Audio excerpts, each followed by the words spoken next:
Hi Bobcats. In this video we're going to take a look at conjugate acid-base pairs. These become important in the next chapter when we look at a type of chemical solution known as a buffer. Our objective is to identify these conjugate acids and bases using the Bronsted-Lowry definition. In the Bronsted-Lowry definition, an acid is a proton donor, whereas a base is a proton acceptor. And the neat thing about the Bronsted-Lowry definition is that it expands what we can consider to be a base, so that a Bronsted-Lowry base does not have to include that hydroxide ion that's required for the Arrhenius base. So let's take a look here at this concept of the conjugate acid-base pair that goes hand in hand with the Bronsted-Lowry definition. Bronsted-Lowry was all about transferring protons. And so let's look at one of these proton transfer reactions. We have HNO2 reacting with water to make a nitrite ion plus a hydronium ion. And what's happening here over on the left-hand side is that the proton from nitrous acid is being transferred over to water. So when the nitrous acid gives away its proton, it creates the nitrite ion, or at least the nitrite ion is what's left over after the proton is gone. And then once the water molecule accepts the proton, we end up with an H3O plus ion. Now, it's the names that we give here, or the labels we're going to put on this, are that nitrous acid is acting as an acid because it's donating a proton. Water is acting as a base because it is accepting the proton. This reaction can also go in the reverse direction. Notice this was written with an equilibrium arrow. So in the reverse direction, one of the protons from the H3O plus gets donated back to the nitrite ion, and so that'll recreate the nitrous acid and water molecules.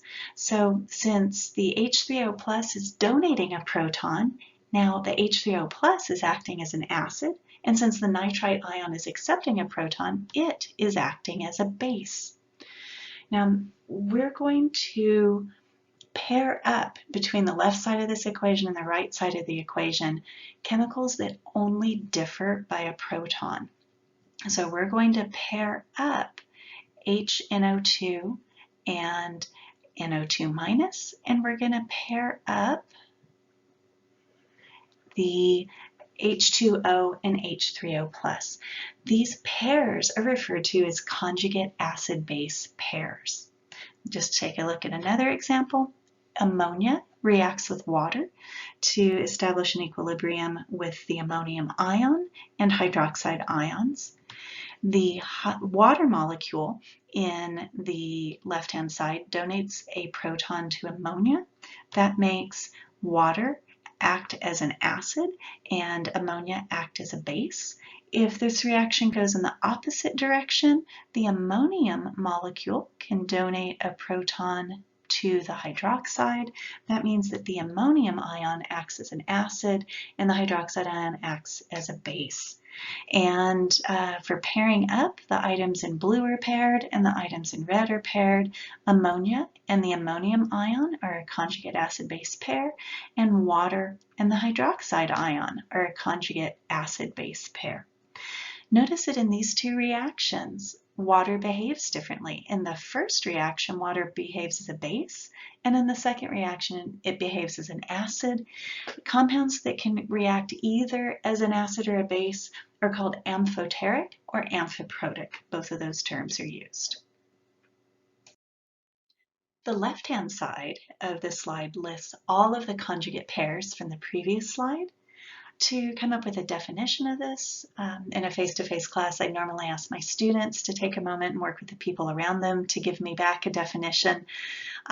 So what I'm going to do here is just tell you that we could use as a working definition for these conjugate pairs. They are two chemicals whose formulas differ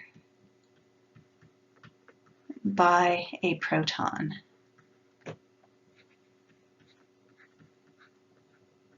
the acid form has the proton and the base form is missing the proton.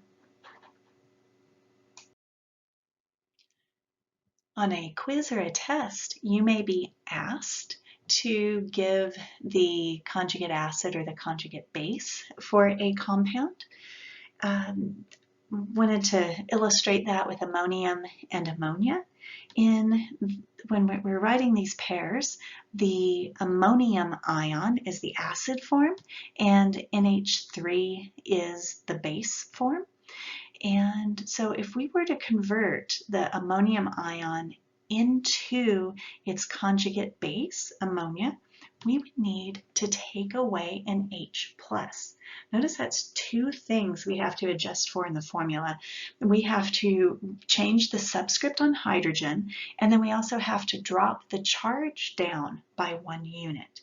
So the +1 charge becomes a 0 charge. Now, if we're going to go the opposite direction and convert the base into an acid, we're going to have to add an H+. So to change NH3 into NH4+, we're going to have to increase the subscript from 3 to 4, and we're going to have to change the charge from 0 to +1. I'd like for you to take a moment and answer this question. Which one of these is the conjugate base of phosphoric acid, H3PO4? Go ahead and pause the video.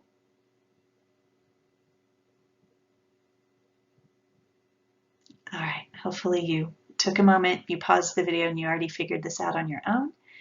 So what is the conjugate base of H3PO4? Well, to create the conjugate base, that's telling us H3PO4 is our acid form.